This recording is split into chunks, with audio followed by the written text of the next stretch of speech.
barely visible, fading in and out of sight against the leaden clouds.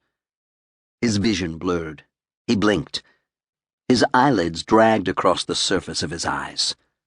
The film of moisture coating his eyeballs had frozen. He blinked rapidly, narrowed his eyes to slits, and once again surveyed his surroundings. The Diskos were used by the discorporeal Klaatu to visit important historical events. If there was nothing for the Klaatu to look at, there would be no disco. There had to be something here that had attracted them. Unless it was the sheer raw bleakness. The wind picked up, tearing at his ears and nose, cutting through the thin gray fabric of his coveralls. Only his feet, protected by his medicant foot coverings, remained warm. He tucked his bare hands under his armpits and hugged himself. Growing up in Minnesota, Tucker had known cold. The slab-like feel of dangerously chilled cheeks, the nose-cracking, lung-seizing sensation of inhaling 10 below zero air, the creak of boots on hard-frozen snow. But nothing like this. Already his ears were stinging viciously. He headed toward the nearest outcropping, a sharp-toothed ridge of snow and ice about 20 feet high. From the top, he might be able to spot some nearby shelter. He climbed, jamming his toes into the crevices. Halfway up, he slipped and skidded to the bottom, clawing at the ice with his bare hands. Driven by desperation and near panic, he attacked the ridge again, scrabbling his way up, ignoring the pain in his fingers. He reached the crest just as a massive blast of wind-borne ice crystals scoured the ridgetop.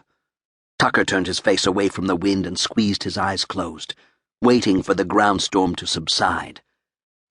After a few seconds, the wind eased, and he was able to look out over what lay beyond. An endless sheet of snow-swirled ice, interrupted by more ragged icy ridges. A bleary mustard-yellow blob showed through the haze on the horizon. The sun. The wind came up again. Tucker backed down the ridge to the relative shelter of the flat ice. His hands had stopped hurting, and he could no longer feel his face. Part of his brain knew that this was a bad thing, while another part of him welcomed the loss of sensation. He looked again at the disco, his only way out. But there were no ladders here in this Arctic nightmare. He might as well be on Mars. He could stay where he was and freeze to death, or he could start walking and die someplace else. The smart move would be to stay put. If help were to arrive, it would come from the disco. But standing still was an impossibility. He could feel the cold sinking through his skin into his legs and his chest and his brain. He had to keep moving. It didn't matter in which direction.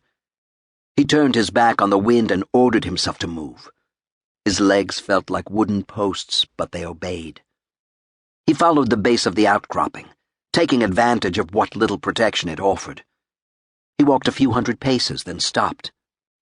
Everything looked the same, in every direction.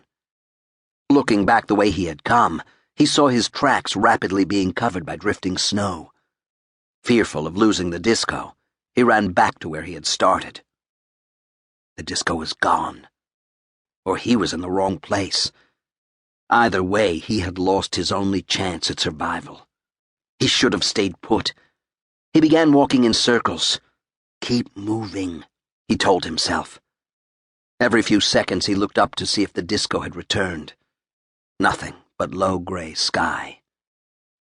He imagined crystals forming in his skin, rupturing cells, lowering his core temperature.